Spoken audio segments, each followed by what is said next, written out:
actuellement dans l'une de mes saisons préférées de l'année. Les feuilles qui tombent, les jolies couleurs, les vêtements marrons, dit-elle avec un t-shirt blanc qui je sais plus c'était mais c'est pas grave. Bref, j'adore la vibe de l'automne et par conséquent les mangas qui vont dans cette vibe. Aujourd'hui, je vais vous présenter des mangas non pas forcément qui vont taper dans le délire Halloween horreur, mais plutôt des mangas qui vont vraiment matcher avec cette saison, en tout cas à mon humble avis. N'hésitez pas à me dire en commentaire si vous avez des mangas à recommander pour l'automne, c'est toujours intéressant de le savoir. C'est la nouvelle pépite de chez Pika et malheureusement ce titre n'a pas le succès qu'il mérite. Si vous aimez les histoires de survie où la véritable nature humaine est révélée, vous ne pouvez qu'aimer ce titre. Je parle bien sûr du manga Limite. Mizuki, lycéenne, fait partie d'une bande de filles populaires qui harcèlent trop souvent les autres élèves. Afin de vivre sa vie sans souci, elle préfère suivre le courant sans remettre en question quoi que ce soit. À la suite d'un terrible accident, la quasi-totalité de sa classe de lycée a été décimée. 5 filles restantes, blessées et meurtries, sont perdues et isolées dans la nature, sans possibilité de communiquer avec le monde extérieur. L'une d'elles, autrefois brimée par les autres, en profite alors pour prendre sa revanche. Ces filles commencent à s'affirmer les unes contre les autres, tout en mettant en place une nouvelle hiérarchie, où l'apparence n'est plus ce qui compte. Ici, seule la survie est importante, et ce sont celles qui ont les aptitudes qui leur permettront de tenir jusqu'à l'arrivée des secours, et celles qui ont des armes qui ont le pouvoir. Dès lors, les relations évoluent et les personnalités changent, pour révéler leurs aspects les plus sombres. Avec déjà 4 tomes disponibles en France sur les 6 de la série, ce manga est pour moi un petit bijou. Ce manga explore la véritable complexité des interactions de groupe via des conflits, des rivalités et des alliances qui se forment entre les différentes personnes qui ont survécu à l'accident. On les retrouve vraiment dans des conditions extrêmes, un cadre hostile avec comme seul objectif de survivre en attendant les secours. Le style artistique de la mangaka exprime avec force les différentes émotions vives et brutale que vivent les adolescentes dans cette aventure. Son dessin est vraiment énergique et tranchant, ce qui vient amplifier les différentes émotions que vivent les personnages. On a quand même des expressions, je trouve, au niveau des dessins qui sont très fortes et très tranchantes, comme vous pouvez le voir ici. Ça serait vraiment dommage de passer à côté. Je vous le recommande vivement. On est là sur un récit tragique, donc ne vous attendez pas à rire, mais pour moi c'est quelque chose d'assez idéal pour une saison comme l'automne. Le manga est très court, on est sur un manga avec seulement 6 tomes, ça serait vraiment dommage de passer à côté, parce que vous allez tous vous ruiner et je vous assure que c'est une super expérience. Le prochain titre a beaucoup fait parler de par son sujet un petit peu particulier. Je parle bien sûr du manga Tokyo Cannabis des éditions Kana. Pour l'instant, si je ne me trompe pas, il n'y a que 2 tomes disponibles en France et le 3e arrivera vers le mois de janvier. Cependant, avec seulement ces 2 tomes, on arrive tout de suite à sentir que le manga a un beau potentiel, au même titre que Manchuria Opium Squad qui est disponible chez Vega. Pour moi, ces 2 titres ont un peu la même dynamique. Milio Shito tient un magasin de fleurs et vit avec son épouse et sa fille. Mais les revenus de la boutique sont maigres et sa femme est obligée de travailler à côté à temps partiel pour arrondir les fins de mois du foyer. Alors qu'ils sont déjà en grande difficulté financière, la femme de Morio a un accident de voiture l'obligeant à arrêter de travailler.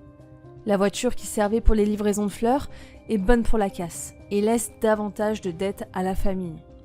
Lorsque son ami Kagayama apprend sa situation, il lui propose de se lancer dans un business qui rapporte, la culture du cannabis, une plante interdite par la loi japonaise. Au début réticent, Morio va finalement accepter, se trouvant dans une impasse financière. Sa passion pour les plantes et la botanique va rapidement prendre le dessus sur ses peurs. Mais pour combien de temps ? La réalité du business de la drogue risque de rapidement montrer le bout de son nez. Après avoir lu les 2 premiers tomes de cette histoire, je ressens déjà un sacré potentiel et j'espère profondément que l'auteur pourra développer son histoire là où il veut la mener finalement. En tout cas, le point fort principal du manga, à mon sens, porte sur la psychologie du personnage principal, qui se retrouve très vite dos au mur et qui veut juste prendre soin de sa famille. Et pour cela, il va faire des choix plus que limite. On ressent énormément ses peurs, la charge mentale qu'il s'inflige à lui-même, mais aussi et surtout sa grande passion pour les plantes, quelles qu'elles soient. Et même pour le cannabis finalement. Wouhou. Le dessin souligne bien les moments sombres et les émotions des personnages. Là on voit clairement que le perso est terrifié et qu'il sait vraiment pas ce qui va se passer. Ça fait parfois même un peu trop honneur à certains personnages qui ont l'air complètement fous dans cette histoire. Bref, je recommande pas mal cette série qui est sortie il y a peu de temps chez Kana, n'hésitez pas à lire, en plus il y a que 2 tomes donc vous aurez le temps de rattraper tranquillement sans vous sentir submergé finalement par le trop plein de tomes qu'on peut avoir dans certaines séries qui sont là depuis longtemps. On change un peu d'ambiance avec The Summer et Hikaru Died, un manga qui a secoué pas mal de monde au Japon. C'est une œuvre mystérieuse, émouvante, envoûtante je dirais même, et qui vient faire un doux mélange entre drame et surnaturel. Attention, ici on touche à quelque chose d'un peu plus intimiste et angoissant, un récit sur la perte, sur les non-dits dans l'amitié et sur l'identité. Si vous aimez les histoires lentes mais puissantes qui prennent le temps de raconter, je pense que vous devriez apprécier ce manga et qu'il ne faut pas passer à côté. Nous sommes dans une petite ville rurale. Yoshiki, un adolescent ordinaire, découvre que son meilleur ami Hikaru n'est plus vraiment lui-même. Quelque chose a pris possession de son corps, après un été étrange où il avait disparu. Pourtant, ce Hikaru continue de se comporter comme avant. Ou presque. Yoshiki sent que quelque chose ne tourne pas rond.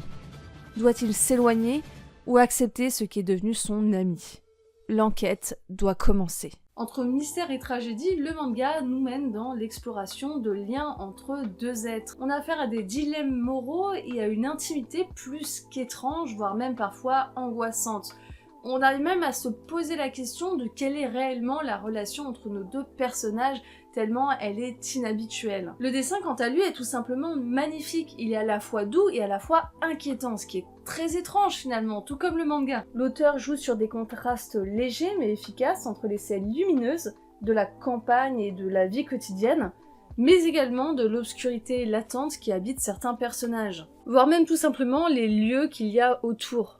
Le découpage lent accentue la tension et nous pousse à tourner les pages avec appréhension. On ressent véritablement une ambiance où l'angoisse monte petit à petit, très doucement, comme un orage qui s'apprête à éclater. Si vous êtes sensible aux œuvres un peu contemplatives qui prennent le temps de développer leurs personnages, leurs histoires et de poser une véritable ambiance, ça serait vraiment dommage de passer à côté de ce manga. Pour l'instant, il n'y a que 4 tomes disponibles en France, c'est donc l'occasion parfaite de rattraper la série. En tout cas, moi je vais suivre cette série de près, c'est un véritable coup de cœur sur ces derniers mois. Passons maintenant à un gros morceau. Ce manga, réinterprétation moderne de Dracula, n'est pas pour les âmes sensibles. Si vous aimez les récits gothiques avec une bonne dose de suspense, d'horreur et de mystère, vous êtes sur le bon titre. L'histoire est aussi intrigante que le nom du manga, avec une ambiance oppressante, sombre et des dessins juste magnifiques. Bref, tout ce qu'il y a de plus parfait pour les soirées d'automne.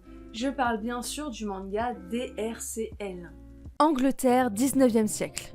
On suit les traces de Minamurai confronté à l'arrivée d'une mystérieuse force qui menace de bouleverser sa vie. Peu à peu, les ténèbres envahissent son existence et elle devra affronter cette horreur ancestrale tout en essayant de comprendre ce qui se cache derrière cette légende qui semble bien plus réelle qu'elle ne l'imaginait. Entre hallucinations, horreur nocturne et vérité enfouie, Mina se trouve prisonnière d'un jeu de manipulation où l'on ne sait jamais vraiment qui contrôle qui. Là où ce manga brille vraiment, c'est dans son style graphique époustouflant. Chaque planche est une véritable œuvre d'art et finalement une sorte d'hommage à l'œuvre Dracula en elle-même. Les visages sont d'une expressivité troublante et les scènes d'horreur ne font pas dans la demi-mesure. Le malaise est palpable, mais on ne peut pas s'empêcher de continuer à lire. Un petit avertissement cependant, le manga n'est pas à mettre entre toutes les mains, l'ambiance est lourde et certaines scènes peuvent vraiment être dérangeantes. Donc je pense que c'est quand même pour un public assez averti. DRCL est clairement une lecture parfaite pour les fans de Berserk ou de Innocent, du même auteur que DRCL finalement, avec ce même mélange d'horreur stylisée et d'exploration psychologique. Avec 3 tomes déjà disponibles en France, il est peut-être temps de commencer cette série. Et enfin, pour clôturer cette sélection, on va partir sur quelque chose de complètement différent, même si on retrouve cet aspect un petit peu gothique. Ce manga est une véritable danse entre horreur, mystère, le tout servi avec une dose d'histoire, de fantastique et d'humour. Je vous parle de Crescent Moon Dance with the Monster, désolé pour l'accent à couper au couteau, un manga où on retrouve Mary Shelley, l'autrice de Frankenstein, dans une aventure plus que surprenante. Le synopsis en lui-même est déjà fascinant.